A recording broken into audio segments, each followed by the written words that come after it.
Hey man, you watching Cold Red with the one and only big homie.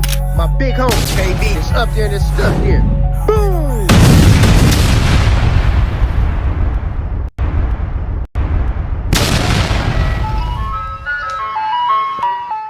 Bring that old thing back, give you that good feeling. Pour it up while we chillin', roll it up while we sippin'. Let my AMC, Brad Facts. Hey. Got the doors off and the tops off. Everything authentic, we don't do knockoffs. Flip the cops off, we are not soft. And got it on me just in case it ever pops off. Easy money, man, it's like I'm shooting free throws. He got a Cherokee, but see, it ain't the right Jeep though. We in ethos, that's the ethos. Hey, what up? We in Cold Red. Where there's smoke, there's fire. I'm your host, the Playmaker, and we got a very, very special guest in the building. My man, Brad Facts. What's up? What up, B? How you doing? Hey, man, all is good, man. I feel special, man. Hey, Cold don't Red. do that, man. I feel like I'm the special Ah, one, man. no, man, you know. But it's always a treat. Always. When our kind meet. Always, you for know sure. what I mean? So we both gonna celebrate. Definitely. Man, I got some in-depth questions I'd like to ask you. You ready? Okay. Yeah, for sure. You know that. Okay, let's get right to it. So, Brad, you from Milwaukee, Wisconsin. Yeah. What part did you grow up in? I grew up on Brown Street, man, 23rd and Brown. Yeah. It's funny though because I wasn't born here. I was born in Oklahoma. You know what I'm saying? We came here after my dad left the military, so I was born on Brown. I came up on Brown. I was born. The character was born on Brown. You know what I'm saying? Yeah. So 23rd and Brown Street. What part of Oklahoma was you born in? In Lawton. Lawton. Yeah. Is that close to Tulsa? Not far from Tulsa. Okay. Yeah, not far from Tulsa. Do you remember those early days? No, because we was just there. My dad was stationed there for a little while. My mom was pregnant with me. I was born on Fort Sill Army Base. Then we moved from there to California. So it was around, like we hit a few spots around the country, you know, before we came here. By looking at you, and I'm guilty of it too, most people look at you and judge you by what we know. Yeah. From you, from that point, from what we met you. For sure. I would have never guessed you was a military brat. So check it out. It's funny you say that, right? Because most people say that until they hear my tone, they see how I speak, and then they kind of make the connection. Or they figure like some type of structure or something happened. But right, we know you did time. And that's what they liken it to. That's what the judgment comes in that Uh-huh. because if I had not known that you did time, right, would I be able to say he kind of structured and disciplined in a different way? Yeah. Even the way he talked like a motherfucking drill sergeant all the time. You know what I'm saying? Yeah, for sure. I guess that's one of them things we'll never know because of the situations that occurred in your life. Right. But growing back, being a military brat, I would imagine that you traveled quite a bit. Name some of the places you've been. So, I was born in Lawton. We moved to California to Monterey, California. My great grandparents were actually in Brooklyn for a little while. Been there. And then we moved to Anchorage, Alaska.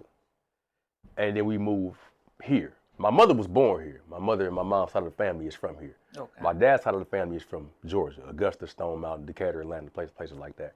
So we wound up back here because my mother's family was here.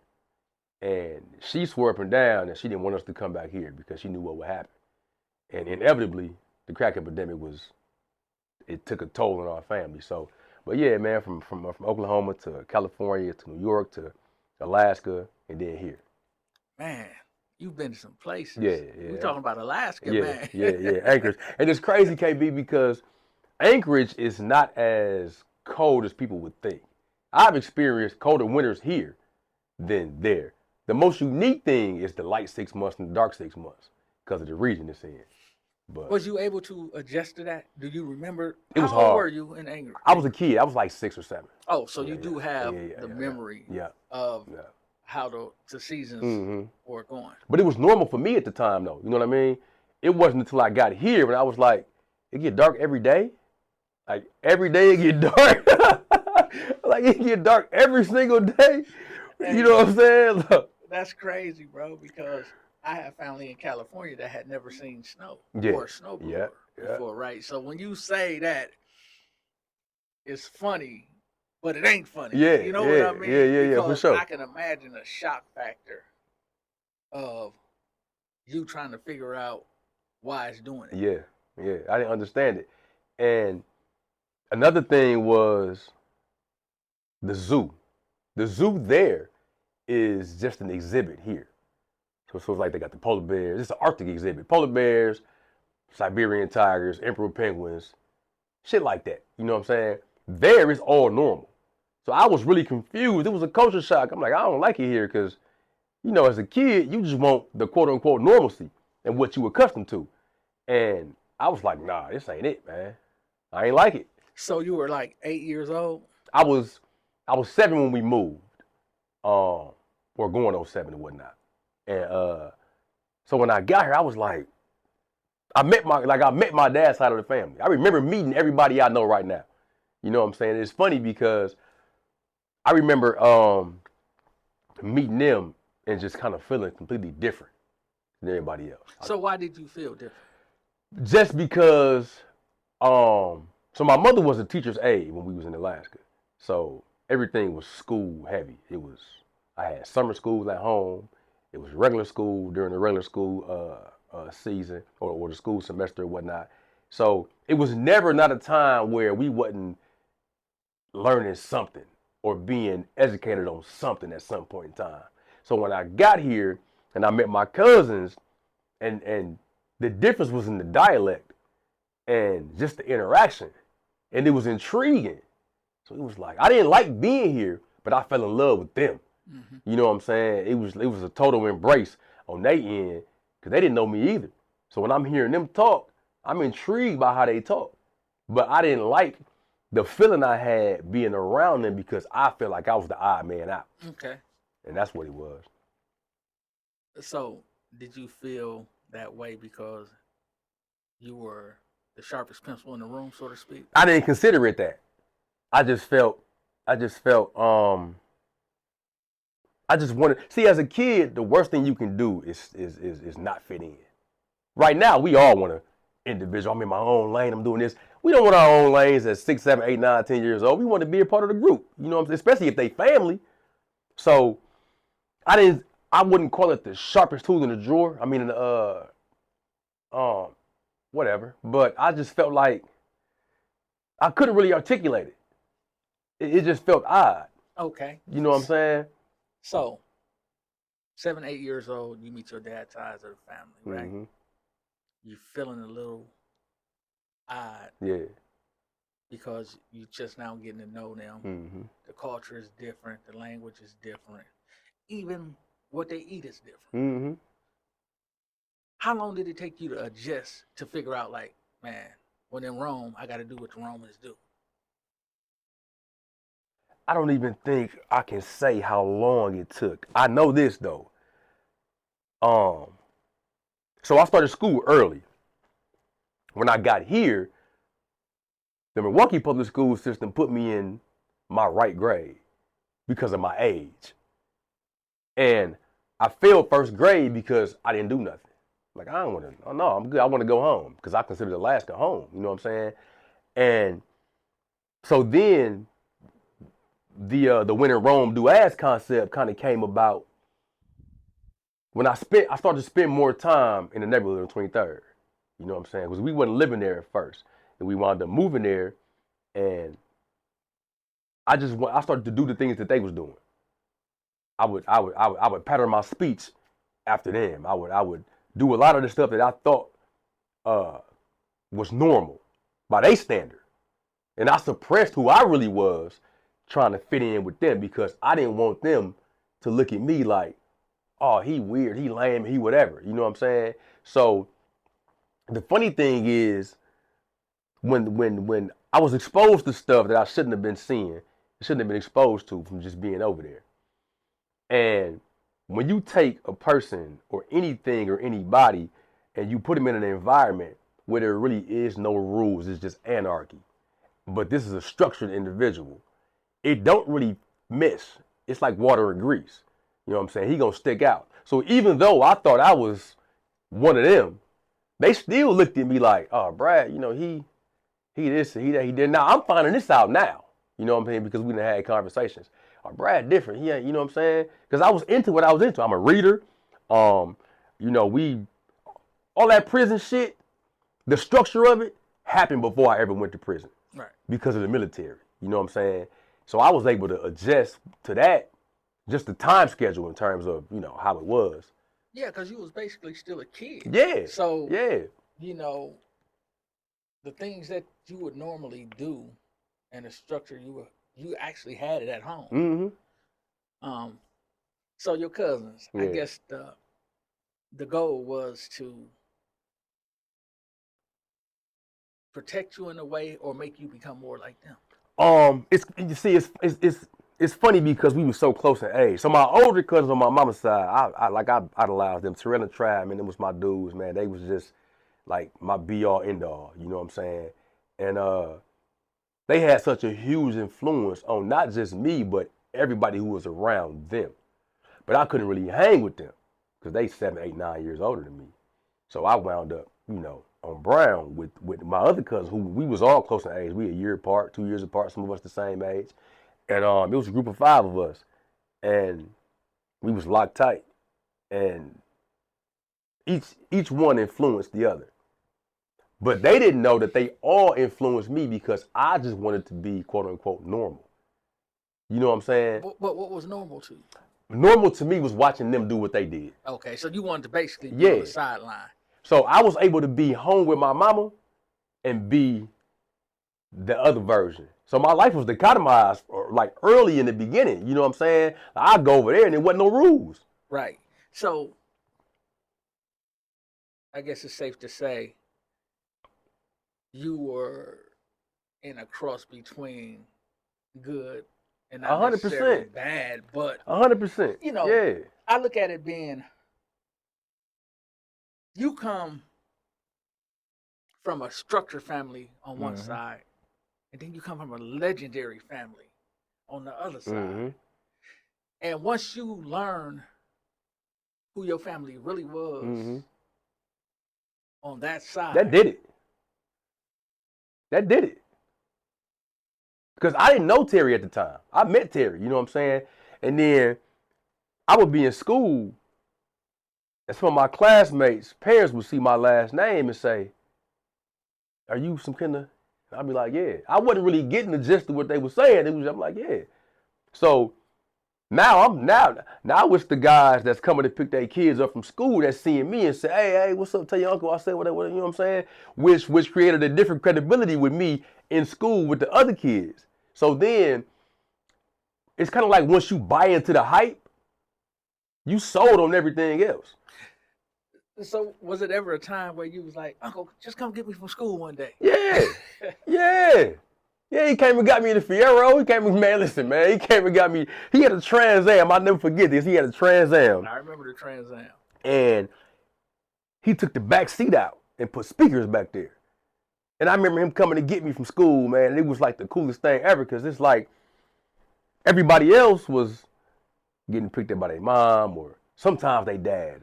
But an uncle was never really coming, especially an uncle who had this type of notoriety. So it was like, man, that's all it really was. And then me and Terry's son was like this is my guy, been my guy forever. You know what I'm saying? And that added to it as well. So it was just a lot of distortion going on, man, because I would go home to my mama's house and none of that was there. So that was it. Would you consider that to be your place of peace? Yeah, 100%. It was. Yep. You found yourself spending more time down there on Brown Street, being around the activity because that was the roughest part of town at that point in time. Legendary people came from that area. So now you create, or you fall into, you find yourself, or what you thought at that time. 100%. You thought who you were or wanted to be. Can you talk about that time? So what happened was my mama and my dad got divorced. And that's my dad's side of the family. So in the spirit of not interfering with the relationship that I had with my dad, or trying to have with my dad, she didn't want me to be down there, but she didn't stop me from going down there because this is my family too. So as I'm down there and I'm being exposed to all of this different stuff, and I can feel a change happening. Like internally, I can just feel things transitioning. My speech patterns changed. The way I walk was different. The stuff I was into it wasn't different, but it was different than what it used to be. So it was added. You know what I'm saying? So now, but I'm still going to school on a regular basis though, because I love school. You know what I'm saying? But I was fighting, trying to find a middle ground between these two things. And the gravitational pull of the neighborhood was so strong that eventually I was just like, and then my mama kicked me out. Okay, so how long did it take? I mean, we talking about meeting them at 8 years old. So from 1990 until about, I'm back and forth between 90 and 96. By the time 96 came, it was a wrap. Oh man, everything was in full swing. That was 96. it. That was it, man. You might have had your own pack by man, then. that was it, man. Like, yeah, I was it. And my mama couldn't understand. It's funny because I had a stepfather, probably one of the best stepfathers I ever, I could ever hear about. Because I don't have the horror stories like, a lot of other people there. My stepdad, he was a drunk. He did this, he did that. My stepfather, the same thing I just said to you off camera, my stepfather was the person who was there, but I wanted this person to be there. So I overlooked all of the beautiful things that he had for me, all the stuff he taught me. I overlooked it all, and I didn't appreciate it because I wanted my dad not to be getting high, not to be, to be a little more responsible, not to be as negligent, not to be all of the different things that you would categorize a person as a deadbeat dad. I didn't want none of that. It was there, but I put the rose-colored glasses on. I was like, man, no, because this guy was somebody who come from successes. You talking about the only black man in Taekwondo to win a gold medal in Korea in 1980, Golden Gloves. Like people like this. I mean, him is he is a person that I looked up to wholeheartedly. So when that addiction happened, I didn't see it for what it was. Okay. So as I'm down there with him, I'm involved in all of the adjacent activities while just trying to forge a relationship with him. And not really understanding what was going on. Exactly. I mean, you was fully aware because you was around it, but still confused. Yeah. So would you relate that to trauma? Was that 100%? Because it's trauma. It's trauma on the level of not understanding the ramifications of your actions, because all I really wanted was my dad in the picture. My stepdad was there, but I wanted my dad in the picture. And he was in the picture, but it was like he was off in the back, not realizing he on camera. You know what I'm saying? So it's kind of like, it's damn near like he was there physically, but not there emotionally or mentally. Right. I can remember him taking everything from us. And then from me specifically, like he stole my shoes, my tapes, my clothes, all of this stuff.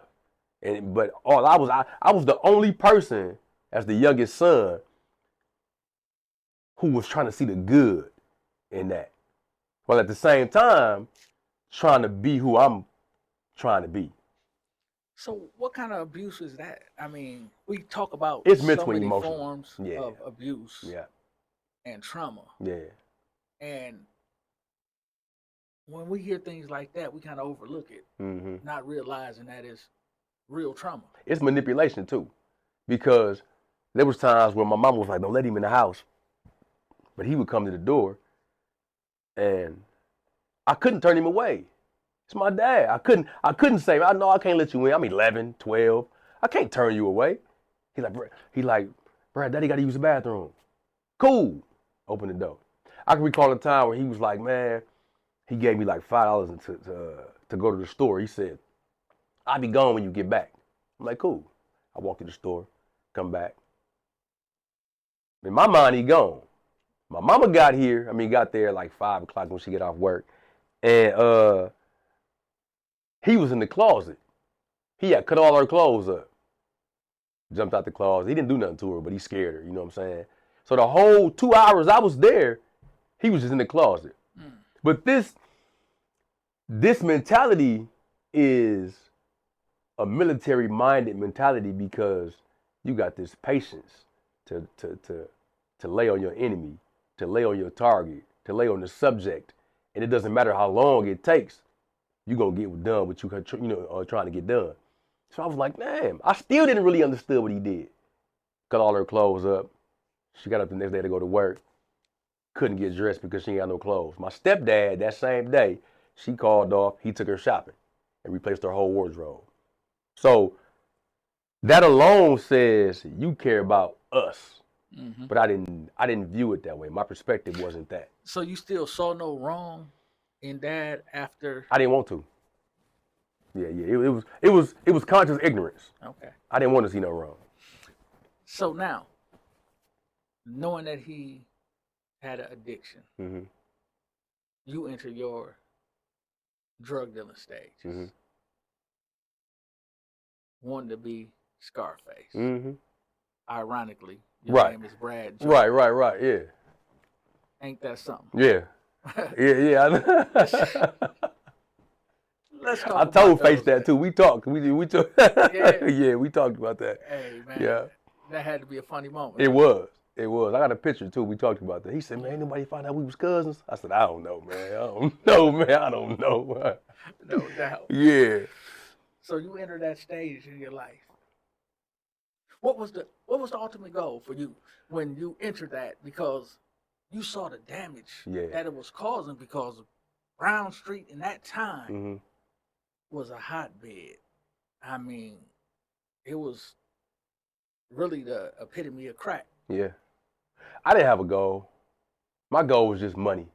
You know what I'm saying? And I think a lot of us link independence with money. And in a lot of ways, it made sense because now I don't got to ask my mama for nothing. Now I don't got to wait on somebody to do something for me. I could just hit the block, hustle, get some money, do what I want to do. There was really no end goal. You know what I mean? And the whole thing, I didn't even have a dollar amount where I was trying to reach. I just wanted to have some money in my pocket, buy the shoes I wanted to buy, and that was pretty much it. It wasn't until later, you know what I'm saying, when I was already locked up and put away, where I started to realize, damn, I've been tricked. Let's talk about that. Okay. Let's talk about what landed you mm-hmm. in prison. Okay, so I remember in 95, man, I was on a bus stop on Fun Lake and Capitol. And I got my girlfriend with me at the time. And this dude walked by. This is December 95. This dude walked by. Well, I thought he was walking by. And he upped the gun and he rided everybody on the bus stop. Took my coat, you know what I'm saying? Took everybody's coat, took the guy's shoes that was there. I'm like, damn, right? And it was like it jarred me into a reality of these niggas on some other shit out here, you know what I'm saying? So I went and told my cousin about it. I told Terry's son about it. He like, man, listen, let's make a motherfucker feel how you feel. I'm like, cool. I wasn't never that type of person. Man, listen, I got so much hustle in me that I never ever needed to go that route. You know what I'm saying? But as a kid with these brewing emotions and this uncertain perspective of where he want to go, that made sense at the time. You rationalize bullshit, you know what I'm saying? And then that makes sense. It's like a fat girl when she look in the mirror. The first time, like, okay, I don't like how I look. If you stare long enough, you're gonna desensitize yourself to how you really look. And that's what we did with these situations. We know it was bad, but we desensitize ourselves because you staring at it for so long. So we started robbing niggas, man. And all 96, well, most of 96, That's what it was. But I'm still hustling though. So like it don't make sense. As smart as you are, though. That's what I'm saying.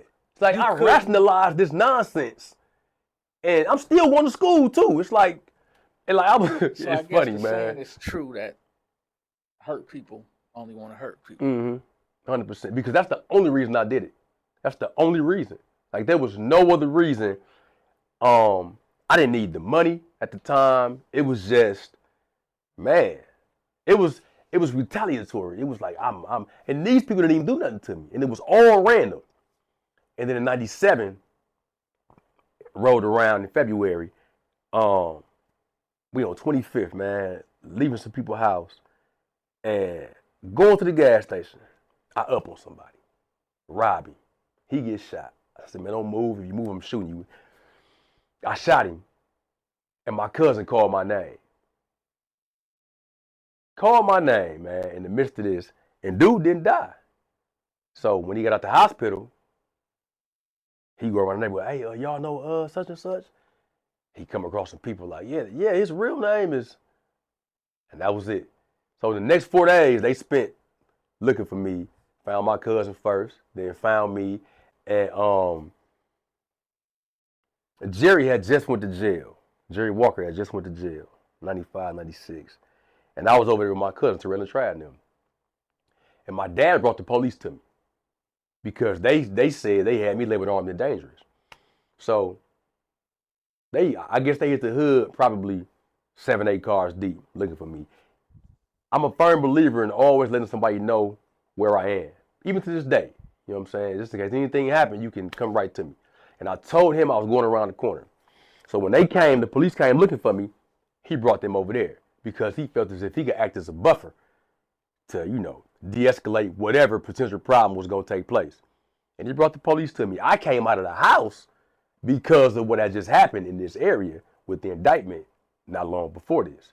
So I didn't want them to have to come in the house and get me. So I came out the house. And my pops held on to me. He held on to me. Is this your pops or your step pops? My biological pops. Okay. Yeah. My mama and my step pops was at home, sleep. They didn't know what was going on.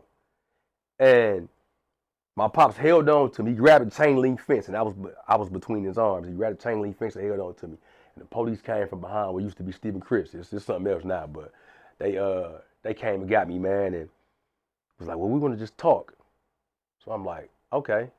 But I know what it was, though. It was so much hot shit that we had done prior to that day that I know what it was.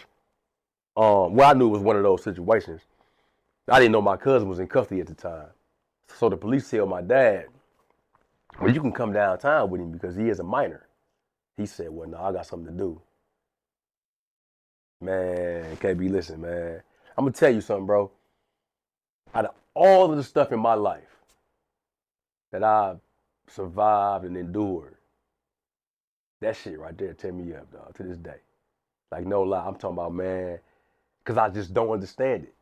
I mean, I get you bringing them to me, but I don't understand how you walk away and say, what's more important than this right here? You know what I'm saying? And I promise you, man, I just can't. And I tried to talk to him about it, but it never happened because, he ain't that kind of person. But broke my heart, man. You know what I'm saying? And I was in the police car. And I wrote about this in my book, too.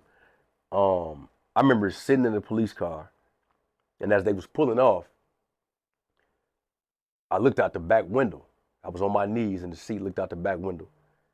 And he looked, man, and turned his head and walked the other way. And I'm watching him I'm going downtown, riding down Fun Lag, and I'm just watching him just get smaller and smaller and smaller. And the police said, in a fatherly but compassionate tone, Brandon, you got to sit down. I was like, and I used to the streets again for another 3.5 years. You know what I'm saying? And he never came to see me. Mm. Yeah. So that was the first time that you got locked up. Mm-hmm.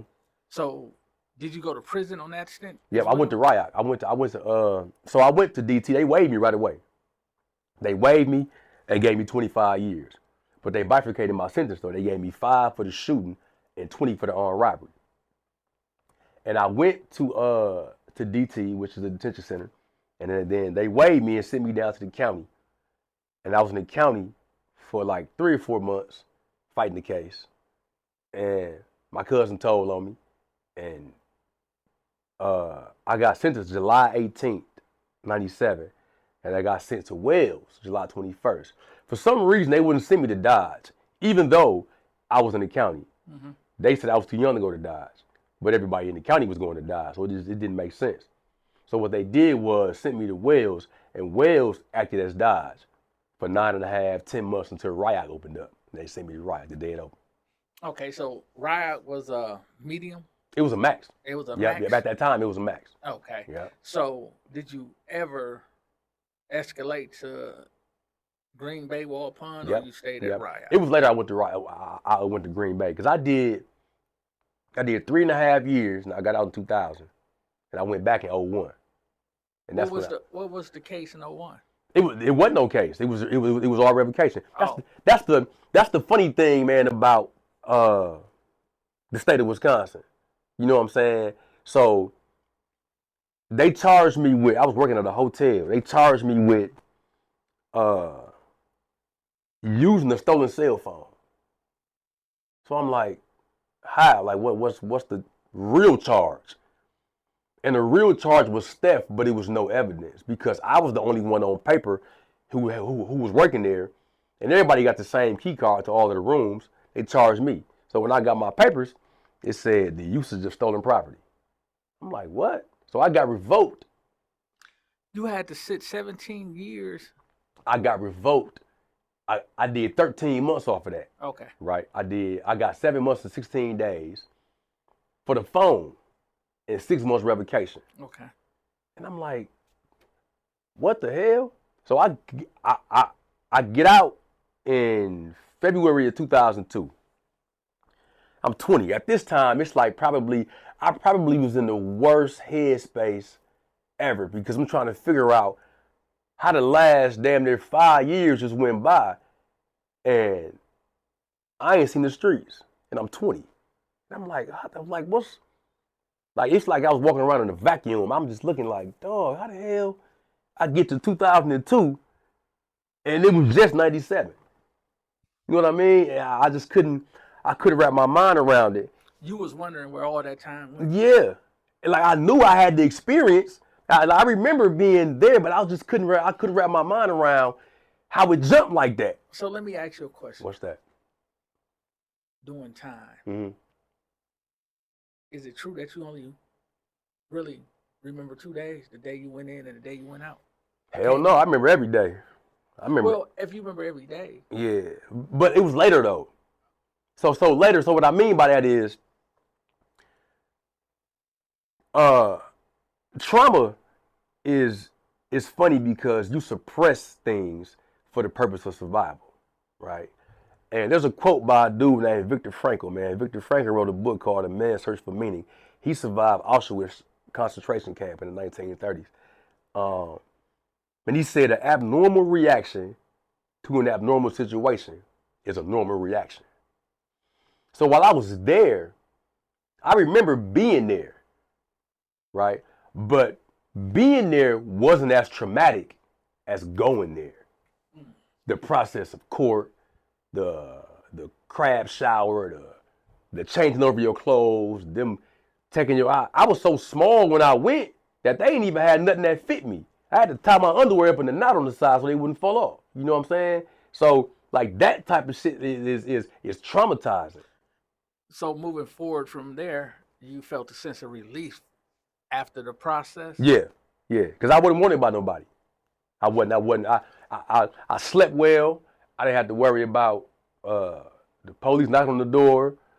None of that. And it's crazy how that sense of peace kind of washes over you because you're away from that environment.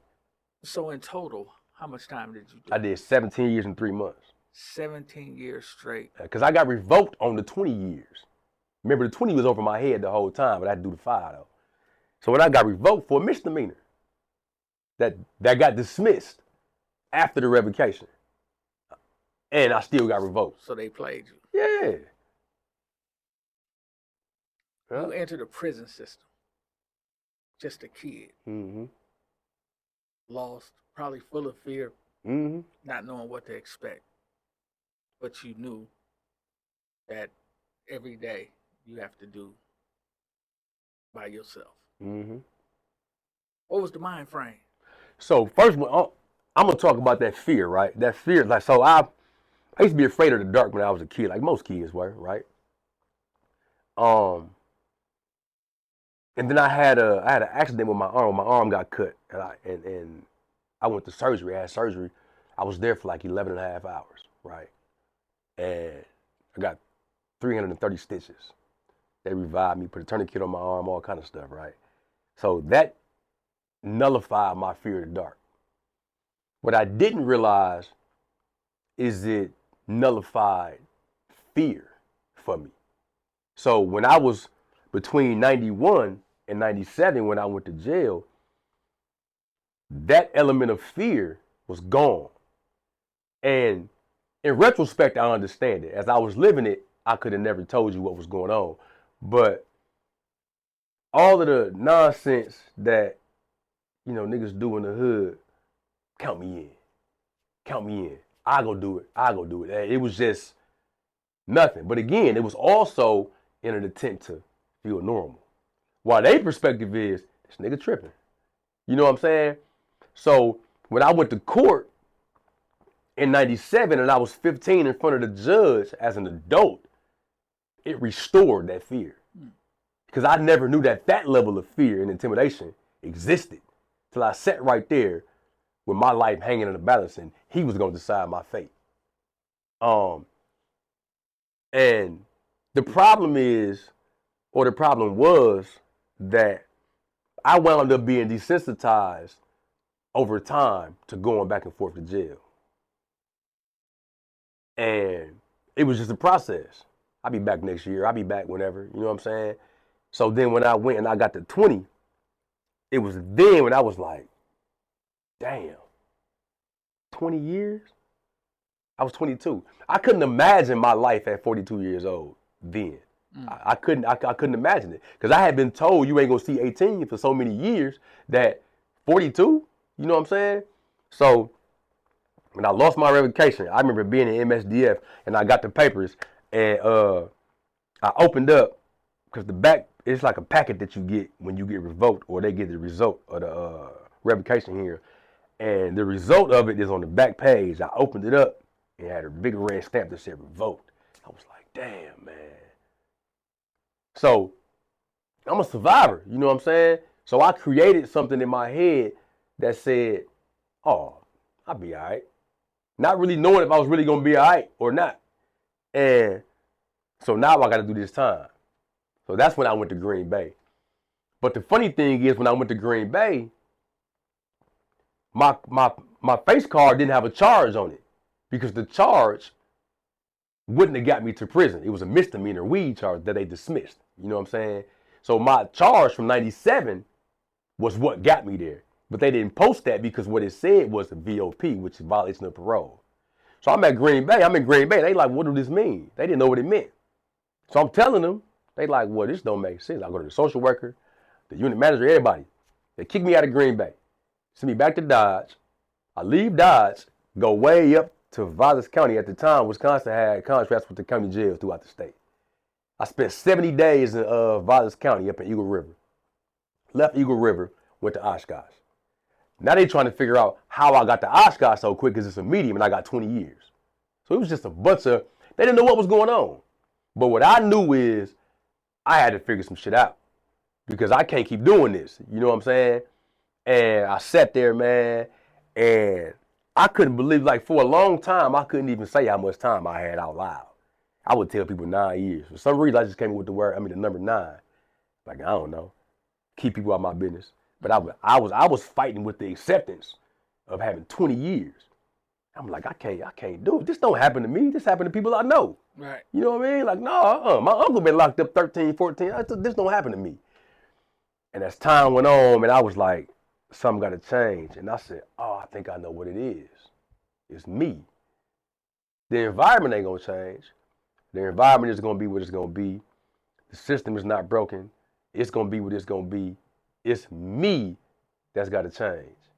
And from that day forward, KB, I was like, you know what?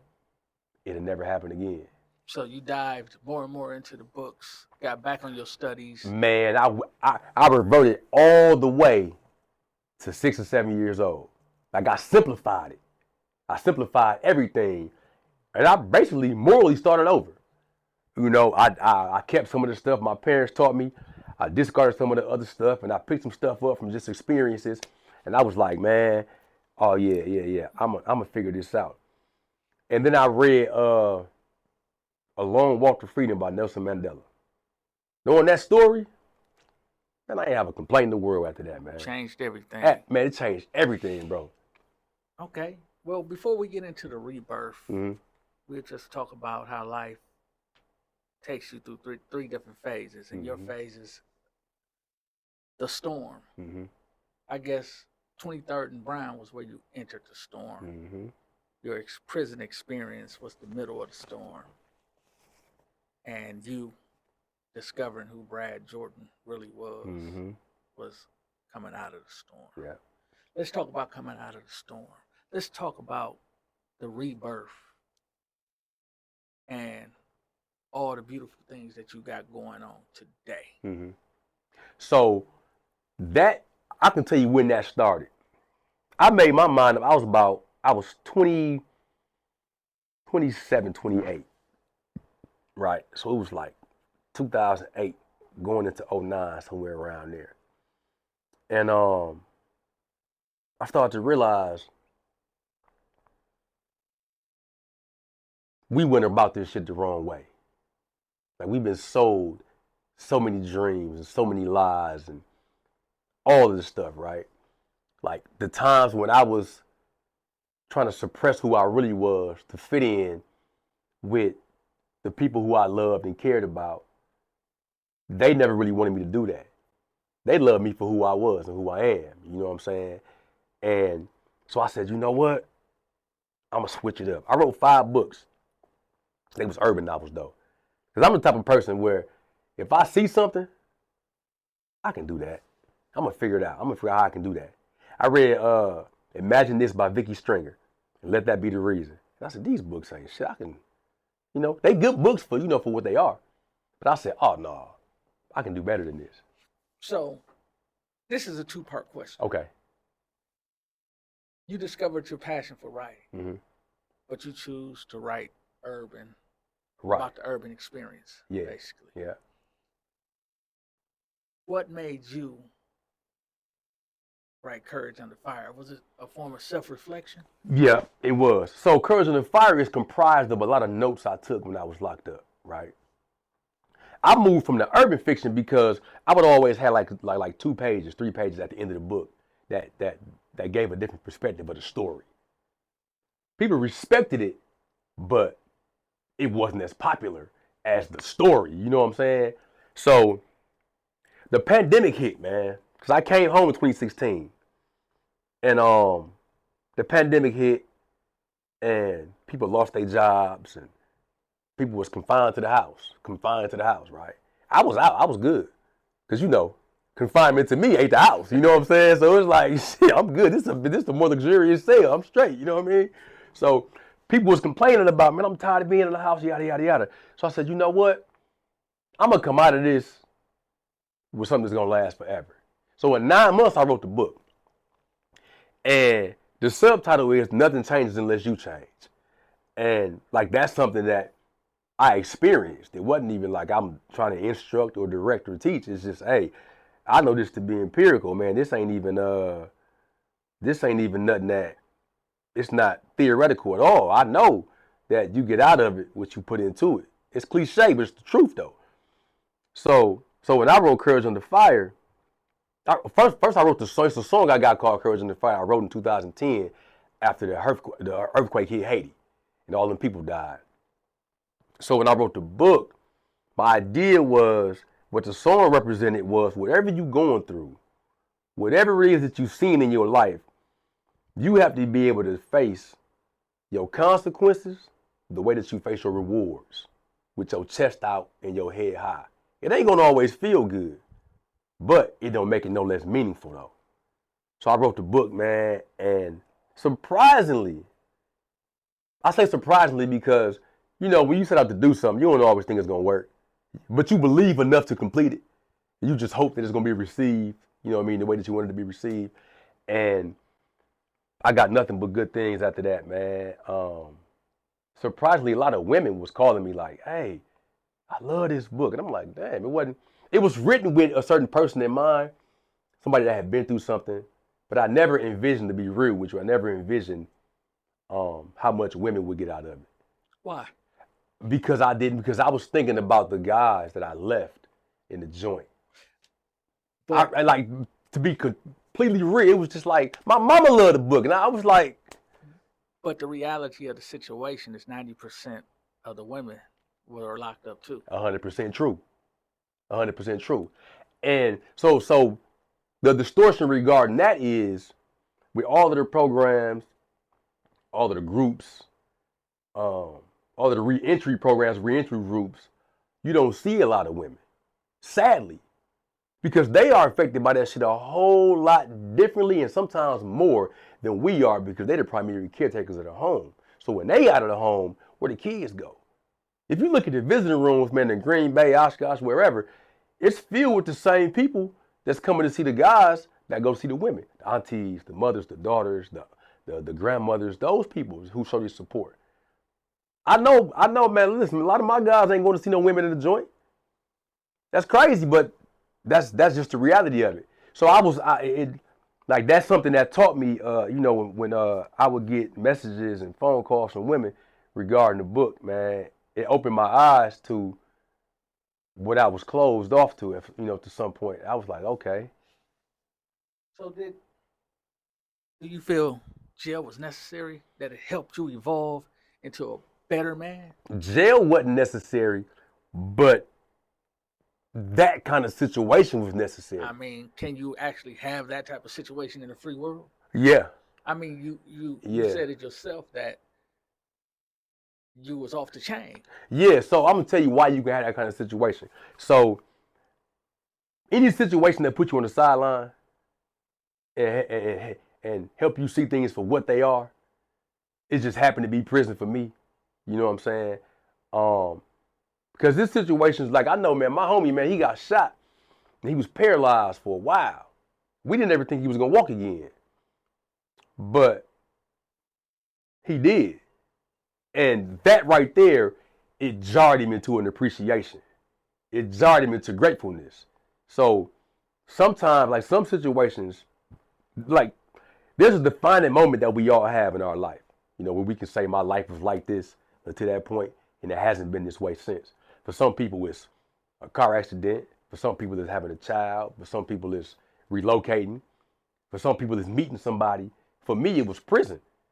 Because I was only in Milwaukee for 8-9 years, maybe, before I went to the joint. And that was my childhood. You know what I'm saying? So that's why now a lot of the mistakes that I would have been making years ago, time don't afford me the luxury to make those mistakes because I was locked up. Right. So, but yeah, I think that type of situation for me was necessary because I'm a show and prove kind of man. You got to show me, man. You know, you can't, because my uncle told me, my brother, you know, you don't want nobody to tell you what to do and doing this and doing that. I didn't respect him like I did Terry. Had Terry called me and told me that, I'd have shut it down. Right. Because the respect was so high and the admiration was so high that I don't want to hear what he's talking about. He getting high. I don't trust you. Right. You know what I'm saying? So you, upon your return to the community, you've been really active. You've been really proactive and doing a lot of things, really guiding the youth. You're a published author, and you're also a designer. You know, we grew up thinking that the 5 Ps were really powerful to us. And somehow you came with 3 Ps. And it just seemed like it made more sense than all the 5. Yeah. So let's talk about that.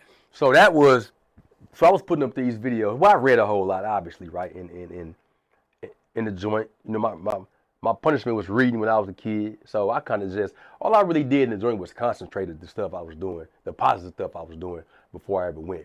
So,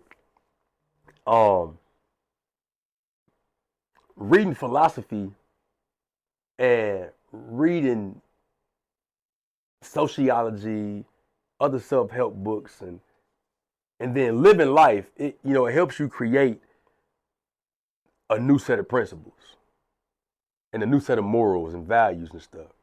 And since I had to revamp my belief system and just my morals and values, I was like, hey, I'm going to come up with something. Never envisioned it to be a clothing line, to be real with you. I was putting videos up on Facebook, motivationals, and at the end of every video, I would always say, be powerful, be purposeful, and always stand on principle. I put that on the shirt because I had a show over on Tony and Clark, and I ain't had nothing to wear. So I put that on the shirt. I got a Letterman jacket, and I designed that. And people liked the jacket, read the shirt, liked it, but wouldn't buy it though. You know what I'm saying? A couple of people bought them, mainly because they really jammed with me. But aesthetically, it wasn't as appealing. So, time went on, and I didn't quit. I'm a firm believer, man. You will figure it out when you keep going, if you keep going, you know what I'm saying? And about 2 years ago, I was in Atlanta, and I had 6 hoodies made with just principle across the front, and I put power, purpose, and principle on the edge of the hood. When I came back, I wore one, I sold a couple, and I wore one, and I was in the check cashing place on Wisconsin, and this chick walked up on me and said, "Where you get that hoodie from?" I'm like, "This is my brand." Now, mind you, it wasn't even a business at the time. It wasn't none of that. She like, "Hey, you got some more of them?" I'm like, "No, this is the last one." She said, "What you want for that one?" I'm like, "It's January. I ain't finna take my hoodie off." You know what I'm saying? So I said, "But they $50." So she like, "I'll give you 80 right now." I took that motherfucker off. You can have it. You can have it. You know what I'm saying? I get back in the car. You know what I'm saying? So I said, "Damn, I might have something." So I just kept going and kept going. And then it became 3 P's to brand: power, purpose, and principle. And like, honestly, man, it was just like, damn, like people rock with it, because when you put on a shirt that say principle, it means what your principles are. It represents your principles. When I put it on, it represents mine. So that makes it all inclusive. So it don't matter who wear it, it represents who you are at that time. You know what I'm saying? And just thinking like I like it's a transition I made that I didn't even realize I was making until I looked up one day and was like, "Oh, yeah, that's dude's design. This is." I'm like, "I ain't no designer. I write raps." You know what I'm saying? But then I realized, dealing with the vendors and getting material and figuring out, I don't want to use that. I want to use this. Let's put this here. Let's put that there. And then kind of looking into Virgil Abloh and Jordan Lorenzo and all these different people, it's like, damn, I might be a designer. You know what I mean? Then I realized I've always been. I design situations. I design interactions and relations. Like I design all these different things. I worked at getting the felony because I got up every single day and I went to the hood and I sacrificed school. I sacrificed the Boys and Girls Club. I worked at this stuff. I designed this situation. Worked hard at it. Yeah, I worked hard at it. You know what I'm saying? I designed this situation. So now all I'm doing is I repurpose the energy. Now it's not that no more. It's this. So it became a clothing line, man, and it's doing all right, man. Man, I seen it. Man, I love it, actually. I love the whole saying. I got something for you too. Okay. I got something for you. Yeah. Definitely. So what's next for Brad Feck? Right now I'm working on the fall and the winter line. I got these leather bombers, man, with the fox fur coming. That's coming up in November, October, November. I'm in the process of writing another book called The Power of Rock Bottom. Because history shows us, man, that there's a scientific link between creativity and stress. Most of the inventions that exist today were created during slavery. Whether you're talking about the automatic cutoff switch, the ironing board, the gas mask, like all of these things were invented during slavery. And that's probably was the most tumultuous time for us in the history of the world and it was extremely stressful. You know what I'm saying? But that never say die attitude is something that we all are born with. And so, you know, the Power Rock Bottom is coming up, man. I got the fall and the winter line. And this just, man, it's gonna be some real big stuff coming up, man. Man, before we close this out, man, this is a question I always wanted to ask you. Okay. I never got a chance to. Where did the facts come from? That's funny. So check this out. So my cousin, shout out to my cousin Cameo, man, because Cameo was the one that gave me my name, Brad. My first name is Brandon, right? But my mama called me Brand. So when we got here, Cuz couldn't say Brand. He was like 4 or 5. He would say Brad. So it's just stuck, you know what I mean? And now half my family say Brad. So that's how Brad came about. Facts came about. My homeboy Therese, man, in Racine, shout out to Therese. I sent him a song in 2017 after I got out. A year after I got out. A song called Candor. And he texted me back and he said, dog, they should call you the truth because you spit nothing but facts. So I was like, Brad, truth, it don't got a ring to it. So I just added the facts and I capitalized the T to symbolize truth. And that's how it happened. Oh, man, that's clever right there. That's how it happened, man. If the people want to catch up with you, how can they catch up with you? Man, you can catch up with me on Instagram, _BradFacts, _3Ps the brand. I'm on Facebook, Brad Facts. TikTok, Brad Facts. Well, you can see me at a festival. I'm going to be out and about all the time anyway. You stay in the streets, man. Hey, if it's happening, definitely. If it's happening, we going to be there, man. Hey, listen, man. This was a very, very in-depth conversation with you. And I'm glad that you came to sit on the couch on the platform. Man, I thank you for having me, KB. You know it's all love, man. Man, Code Red, where there's smoke, there's fire. I'm your host, the Playmaker. This is Brad Facts. We out. Yes, sir.